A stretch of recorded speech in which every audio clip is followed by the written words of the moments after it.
Hello everyone! Welcome to my channel, ang Excel Tutorial 101. So medyo matagal din akong hindi nakapag-upload ng video. Pero ngayon, itatry natin na maging consistent tayo na makapagbigay ng information at para po dun sa mga kailangan ng help sa Excel. So ngayon, ang topic natin is kung paano tayo mag-merge ng dalawa o higit pang columns sa Excel.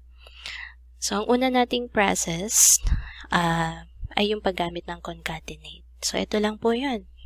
Hindi na natin papatagalin. So, gawin natin yung equals and then concatenate. So, yan. So, nakalagay dito, join several text strings into one text string.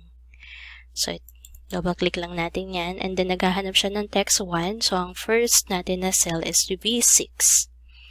And then, comma. And then, next is C6. Okay, then closed parenthesis. Okay, so enter natin. Kung makikita nyo, so ito, lagyan lang natin to ng full name na, okay, na pangalan. So, makikita nyo na na-combine natin yung dalawang columns, dalawang cell. Pero, napansin natin na wala siyang space. So, ang gusto natin, magkaroon siya ng space.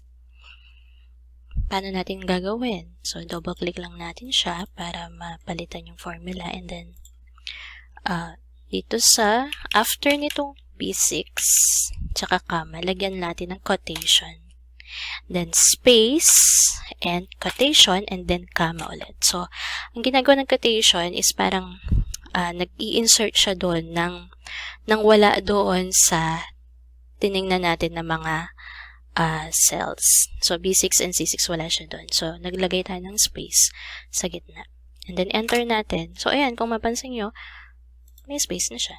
So, para makopy yung formula, tapat lang natin yung cursor natin, ito yung fill handle, pababa, para idadrag lang natin. And then, ayan na po, meron na po tayong na-combine na dalawang columns. So, ang next natin, so ito, lagyan lang natin to na concatenate. So, ang next natin is ang paggamit ng ampersand. So, ano ba yung ampersand? Ito yung parang and na sign. Okay, yung ganito. Yan. And na sign. Okay, so paano natin gagawin yun? Siyempre, gagamitan ulit natin ng equals. And itapat natin dun sa first na cell, yung B6. At, type natin yung ampersand. And then, C6. At yan na po, na-combine na natin. Ito yun kapag nakalimutan nyo yung term na concatenate. Kasi minsan, medyo nahirapan tayo sa concatenate. So, yan yung mas madaling way paano mako-combine. At napansin nyo na naman, wala na naman siyang space. So, ang gagawin natin, double-click lang po natin ulit. At dito sa after ng ampersand, lagay tayo ng quotation, space, quotation, and then, hindi siya pwedeng basta-basta in-enter kasi pagka in-enter mo siya, magkaka-error siya. So, gawin natin, lagyan ulit natin ng ampersand para mako-combine natin yung tatlo. Okay, enter natin. At ayan na po, na-combine na natin sila at nagkaroon na tayo ng meron na po tayo na full name na may space dito. At itadrag ulit natin, gamit ulit nitong cursor na to. Drag natin pababa, yung fill handle.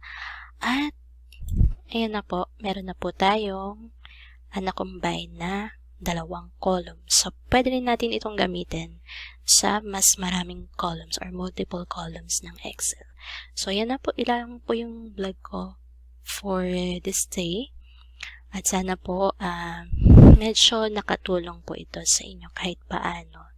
Sa mga pang-araw-araw na ginagawa nyo sa Excel, sa pag-report nyo, sa kung saan nyo man gagamitin sa business.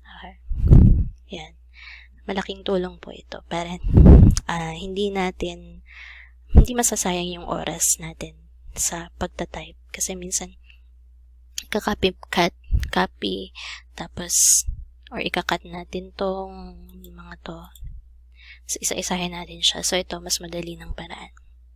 Okay, yan lang po muna for today ang aking vlog, and kung gusto niyo po ulit na makakita ng mga videos ko na mas mapapadali natin yung trabaho sa Excel, subscribe lang po kayo sa channel, and like nyo lang po itong video at share nyo na rin po sa mga kilala nyo para magkaroon din sila ng konting information sa paggamit ng mga basic ng Excel.